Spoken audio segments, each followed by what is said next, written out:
Le Président. L'objet de la présente audience est que la Chambre d'appel rende son arrêt en l'espèce et prononce la sentence.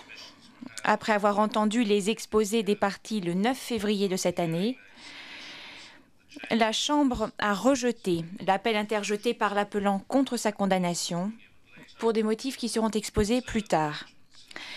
La Chambre a réservé son jugement sur les deux premiers motifs de l'appel interjeté par l'accusation, mais elle a accueilli l'appel de cette dernière contre la sentence prononcée. Il convient tout d'abord de s'arrêter sur deux points. Tout d'abord, les juges Robinson et Wang ont pris part aux audiences, aux délibérations et à l'élaboration de l'arrêt. En raison de circonstances exceptionnelles, le juge Robinson et le juge Wang ne sont pas en mesure de siéger en audience aujourd'hui. Le vice-président du tribunal a rendu une ordonnance autorisant la tenue, en leur absence, de la présente audience. Deuxième chose à souligner, des copies du texte de l'arrêt seront communiquées aux parties par le greffe. Le texte dont je vais donner lecture à présent n'est pas celui de l'arrêt, mais conformément à la pratique du tribunal, un résumé de l'arrêt de la Chambre d'appel. Premièrement, je vais aborder la question de l'appel interjeté par l'appelant. L'appel repose sur les 4 motifs suivants. Premier motif d'appel, la Chambre de première instance n'est pas parvenue à établir que l'appelant était animé d'une intention discriminatoire, laquelle, selon l'appelant, est nécessaire pour le condamner pour les crimes visés à l'article 3 du statut du tribunal. Ce motif d'appel est rejeté. Rien dans la nature des crimes relevant de l'article 3 du statut, ni dans le statut en général, ne permet de conclure que pareils crimes ne sont punissables que s'ils sont commis dans une intention discriminatoire. Les conditions générales qui doivent être réunies pour sanctionner les crimes visés à l'article 3 du statut ont été exposées par la Chambre d'appel dans l'arrêt relatif à la compétence qu'elle a rendu dans l'affaire Tadic en octobre 1995. En l'occurrence, la violation du droit international humanitaire doit être grave, au sens où elle doit constituer une infraction aux règles protégeant des valeurs importantes, et cette infraction doit emporter de graves conséquences pour la victime. Cela n'implique en aucune manière que la violation doit être commise avec une intention discriminatoire.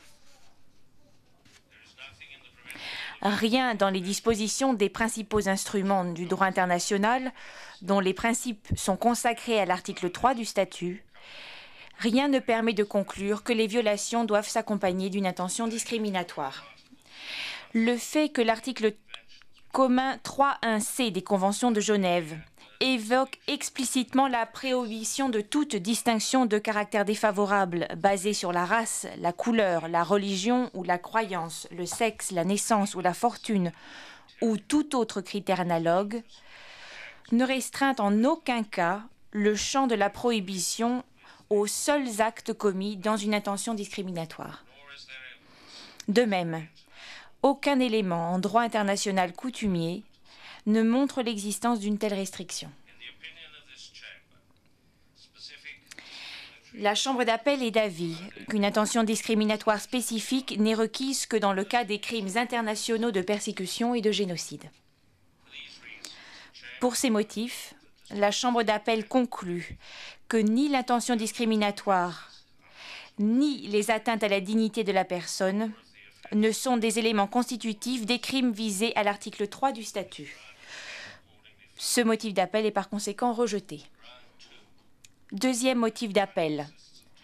Ce motif repose sur 2 éléments. Tout d'abord, le fait que la conduite établie, en particulier les actes de violence commis à l'encontre de détenus, n'était pas suffisamment grave pour justifier une condamnation en vertu de l'article 3 du statut. Ensuite, le fait que la conduite de l'appelant ait pu être justifiée par un état de nécessité. Au cours de l'audience qui s'est tenue le 9 février 2000, le Conseil de l'appelant a apparemment renoncé à invoquer le premier de ces éléments.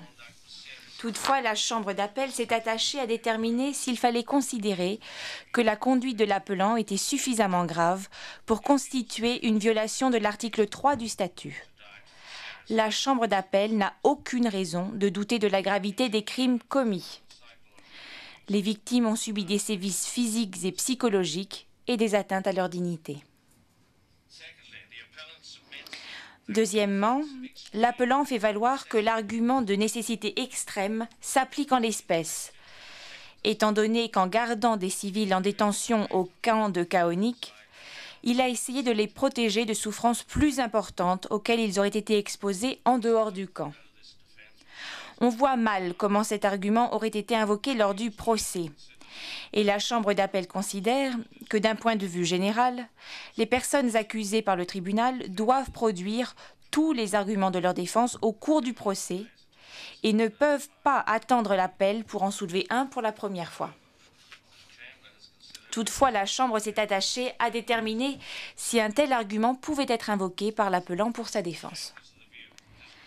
Selon la Chambre d'appel, ce motif n'est absolument pas fondé. L'appelant ne peut faire valoir en l'espèce que seules deux possibilités s'offraient à lui, à savoir de maltraiter les détenus ou de les relâcher. L'appelant, qui avait effectivement le choix de maltraiter ou non les détenus, a été condamné pour avoir opté pour la première solution. Ce motif d'appel est par conséquent rejeté. Troisième motif d'appel. L'appelant fait valoir que l'accusation n'a pas prouvé, au-delà de tout doute raisonnable, que les atteintes à la dignité de la personne alléguée ont été effectivement commises. Il conteste en particulier le fait que la Chambre de première instance se soit appuyée sur les témoignages de témoins subjectifs sans disposer de rapports médicaux ou de rapports d'experts. La Chambre d'appel estime que ni le statut ni le règlement du tribunal ne disposent que la Chambre de première instance est tenue d'exiger des rapports médicaux ou d'autres preuves scientifiques pour établir des faits matériels. De même, le témoignage d'un témoin qui serait le seul à déposer sur des faits matériels n'exige pas, d'un point de vue juridique, d'être corroboré. Les chambres de première instance sont mieux placées pour entendre, évaluer et donner leur importance aux éléments de preuve, y compris les dépositions de témoins, lorsqu'ils sont présentés lors du procès. C'est à elles qu'il revient de juger si un témoin est digne de foi et si les éléments qu'il présente sont crédibles.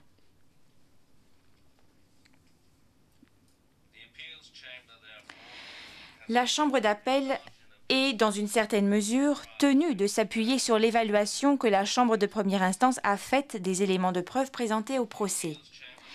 Elle ne peut infirmer les faits établis par la Chambre de première instance que si les éléments sur lesquels s'est appuyée cette dernière n'auraient pas raisonnablement pu être acceptés par un tribunal, ou lorsque l'évaluation des éléments présentés est complètement erronée.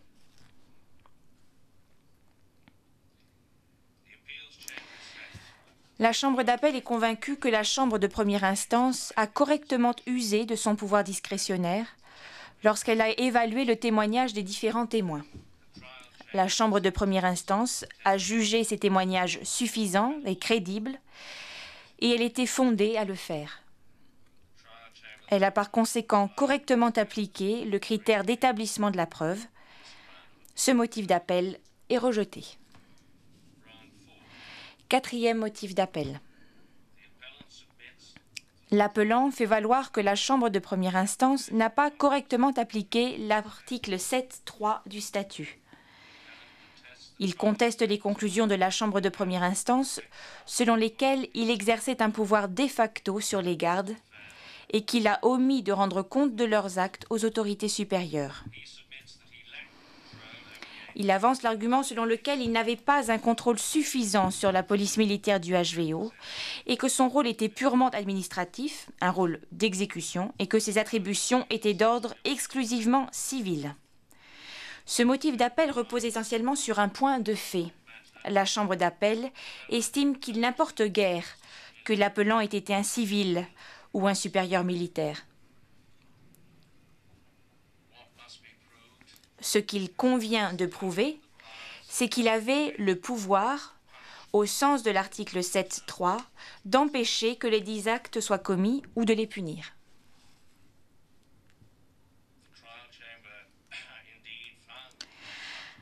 À moins qu'il existe de bonnes raisons de croire que la Chambre de première instance a tiré des conclusions non fondées après avoir examiné les éléments qui lui ont été présentés, il n'appartient pas à la Chambre d'appel de revenir sur les conclusions factuelles de la Chambre de première instance. En l'espèce, l'appelant n'a pas convaincu la Chambre d'appel que les conclusions de la Chambre de première instance à cet égard n'étaient pas fondées. Le quatrième motif d'appel doit par conséquent être rejeté au fond.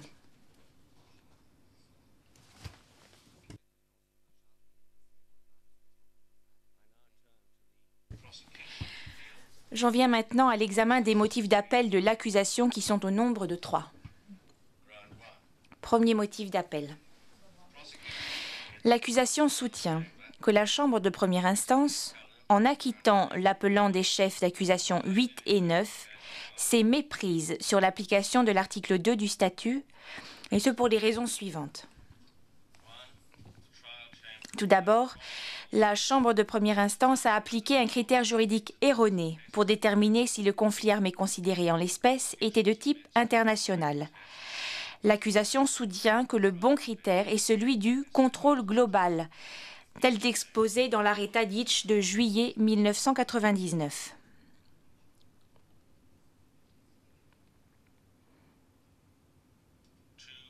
Ensuite, selon l'accusation, la Chambre de première instance a eu tort d'appliquer une condition de nationalité stricte pour déterminer si les victimes étaient des personnes protégées au sens de l'article 4 de la 4e Convention de Genève.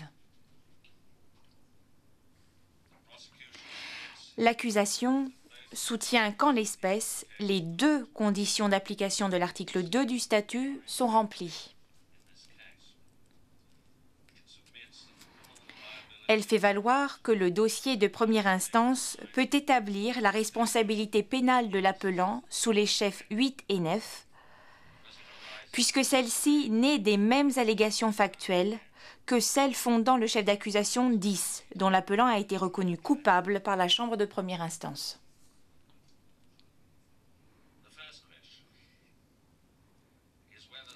La première question est celle de savoir si la Chambre d'appel est liée par l'arrêt qu'elle a antérieurement rendu dans l'affaire Tadić.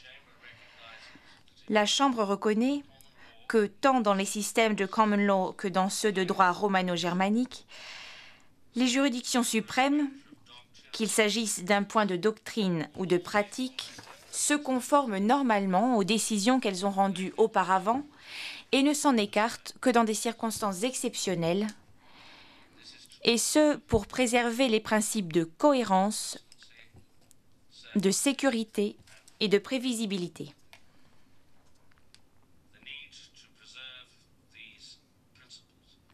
La nécessité de préserver ces principes se fait particulièrement sentir en droit pénal, puisque celui-ci met en jeu la liberté de la personne.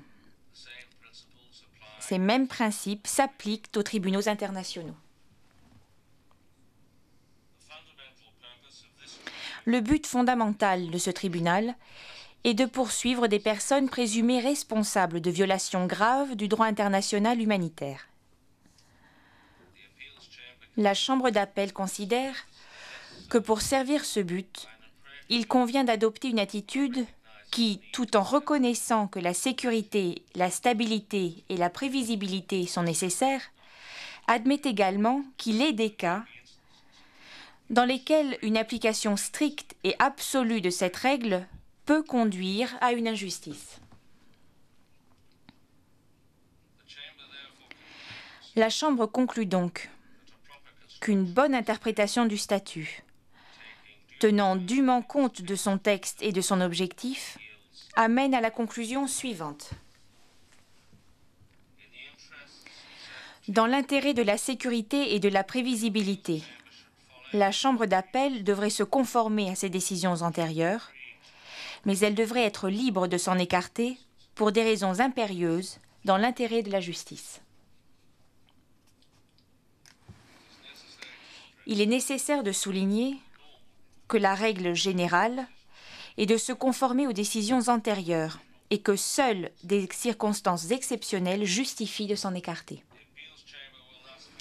La Chambre d'appel se conforme donc aux conclusions auxquelles elle est parvenue dans l'arrêt Tadić s'agissant de l'article 2, puisqu'après une analyse approfondie, elle ne voit aucune raison impérieuse de s'en écarter.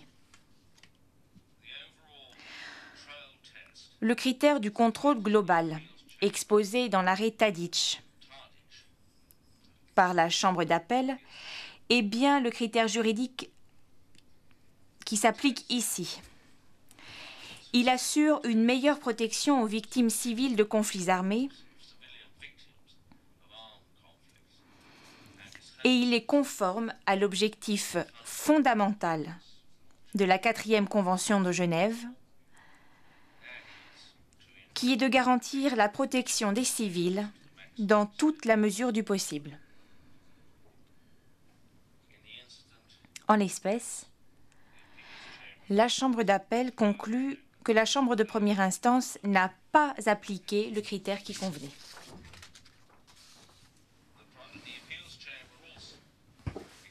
La Chambre d'appel convient également avec l'accusation que si le conflit en l'espèce est de caractère international, les victimes étaient donc des personnes protégées en application de l'article 4 de la 4e Convention de Genève.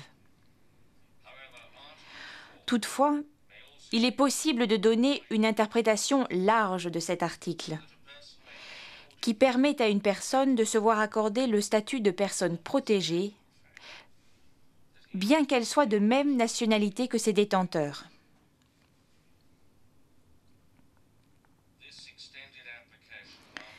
Cette application élargie de l'article 4 est particulièrement pertinente dans le contexte des conflits interethniques contemporains. En l'espèce, la Chambre d'appel conclut que la Chambre de première instance a versé dans l'erreur en décidant que les victimes n'étaient pas des personnes protégées.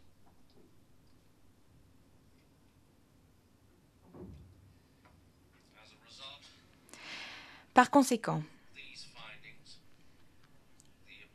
la Chambre d'appel s'est penchée sur la question de savoir si elle devait revenir sur l'acquittement de l'accusé pour les chefs 8 et 9.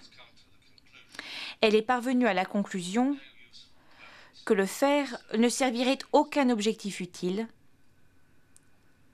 et ce pour 2 raisons. Premièrement, les éléments de fond permettant de trancher ce motif d'appel sont des points de droit plutôt que de fait.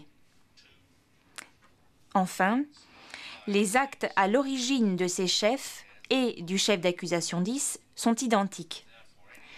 Par conséquent, toute peine supplémentaire correspondant à ces chefs serait prononcée sous le régime de la confusion et ne conduirait à aucune majoration de la peine. C'est pourquoi la Chambre d'appel ne renverra pas l'affaire devant la Chambre de première instance et elle refuse de revenir sur l'acquittement.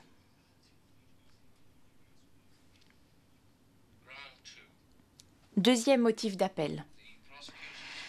L'accusation fait valoir que la Chambre de première instance n'a pas statué sur une partie des éléments versés à l'appui du chef d'accusation 10, à savoir que les atteintes à la dignité des personnes fondées sur des violences physiques et psychologiques n'ont pas uniquement eu lieu à l'intérieur du complexe, mais également à l'extérieur de celui-ci, là où les prisonniers travaillaient sous le contrôle du HVO.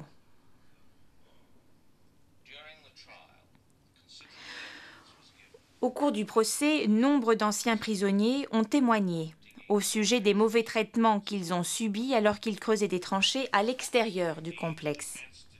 En fait, la défense n'a pas contesté ces mauvais traitements. La Chambre de première instance a conclu que l'accusé en avait connaissance, mais elle ne l'en a pas tenu responsable bien qu'elle ait conclu qu'il s'était fait complice du système de travail forcé et de l'utilisation de prisonniers comme boucliers humains à l'extérieur de la prison. La Chambre d'appel convient que la seule conclusion à laquelle la Chambre de première instance aurait raisonnablement dû aboutir, au vu de ses autres conclusions, était que l'appelant était responsable des mauvais traitements que le HVO infligeait aux prisonniers à l'extérieur de la prison. La Chambre d'appel conclut donc que l'appelant est coupable d'avoir aidé et encouragé les mauvais traitements infligés par le HVO à l'extérieur de la prison.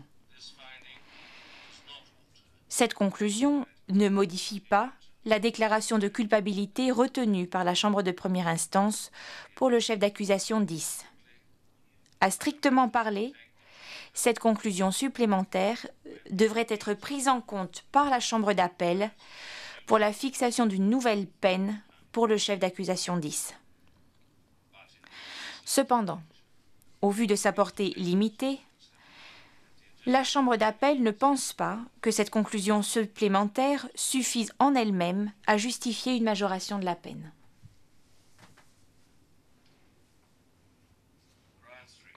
Troisième motif d'appel. L'accusation soutient que la Chambre de première instance a imposé à tort à l'appelant une peine de 2 ans et demi, au motif que cette peine est clairement disproportionnée par rapport au crime commis. Ayant examiné l'ensemble des conclusions et des circonstances de l'espèce, la Chambre d'appel est parvenue à la conclusion que la peine prononcée par la Chambre de première instance est erronée et, plus précisément, que cette dernière s'est fourvoyée en ne tenant pas suffisamment compte de la gravité de la conduite de l'appelant.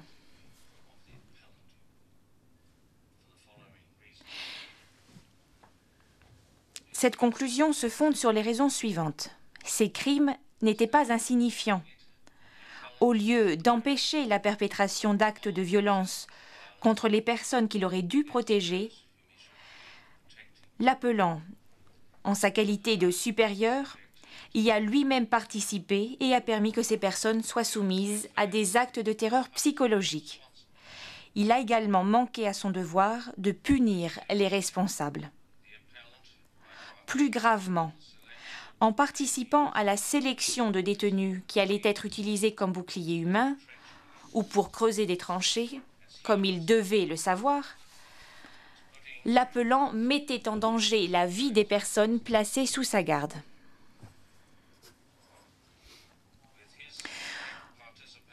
En tant que commandant, sa participation directe encourageait en outre ses subordonnés à commettre des actes similaires. La conjonction de ces facteurs aurait donc dû entraîner une peine plus longue et certainement pas constituer un motif d'atténuation de la peine. La Chambre d'appel convient avec l'accusation que la dissuasion est une considération généralement importante dans le cadre de la détermination de la peine pour des crimes internationaux. Mais en revanche, elle confirme sa déclaration faite dans l'arrêt Tadić, selon laquelle ce facteur ne doit pas se voir accorder un poids excessif dans l'évaluation générale des sentences à infliger aux personnes condamnées par le tribunal international. Le châtiment est un facteur tout aussi important. Cela ne doit pas être perçu comme l'assouvissement d'un désir de vengeance, mais comme l'expression appropriée de l'outrage de la communauté internationale devant de tels crimes. La Chambre d'appel est convaincue que la Chambre de première instance s'est fourvoyée en condamnant l'appelant à 2 ans et demi d'emprisonnement. La question qui se pose maintenant est celle de savoir s'il convient que la Chambre d'appel révise la sentence. La révision en appel de la sentence est une procédure que prévoient la plupart des grands systèmes juridiques, mais qui n'est généralement que peu utilisée. Dans l'affaire Tadić, La Chambre d'appel a conclu qu'elle devait laisser à la Chambre de première instance sa liberté d'appréciation en matière de fixation de la peine, à moins que celle-ci n'ait commis une erreur d'appréciation manifeste. La Chambre d'appel conclut de l'application de ce critère à l'espèce que la Chambre de première instance a bien commis une erreur d'appréciation manifeste en déterminant la peine. Cette erreur consistait à n'accorder qu'un poids insuffisant à la gravité de la conduite de l'appelant et à ne pas considérer ses fonctions de commandant comme une circonstance aggravante de la responsabilité qui lui est imputable en application de l'article 7.1 du statut. La peine imposée par la Chambre de première instance était manifestement inappropriée. En révisant la sentence en l'espèce, la Chambre d'appel n'oublie pas l'élément de remise en cause de l'autorité de la chose jugée, puisque l'appelant est jugé 2 fois pour la même conduite, qu'il souffre de l'angoisse et de la détresse qui s'attachent à un jugement et qu'il a été remis en détention après 9 mois de liberté.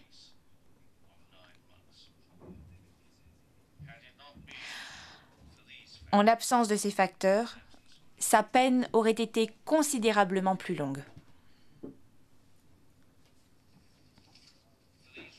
Par ces motifs, la Chambre d'appel, à l'unanimité, rejette les 4 motifs auxquels l'appelant a interjeté appel du jugement, accueille partiellement le premier motif d'appel de l'accusation, mais refuse de revenir sur les acquittements prononcés au titre des chefs d'accusation 8 et 9, fait droit au 2e motif d'appel de l'accusation, fait droit au 3e motif d'appel de l'accusation et révise la sentence fixée en première instance.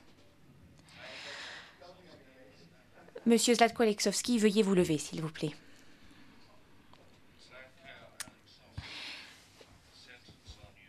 Zlatko-Aleksovski, la Chambre d'appel vous condamne à 7 années d'emprisonnement, dont seront déduits 3 ans et 12 jours, correspondant au temps passé en détention préventive.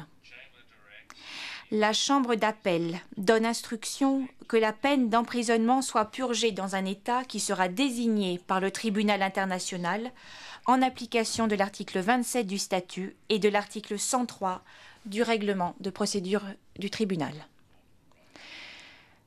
L'audience est levée. All rise, veuillez vous lever.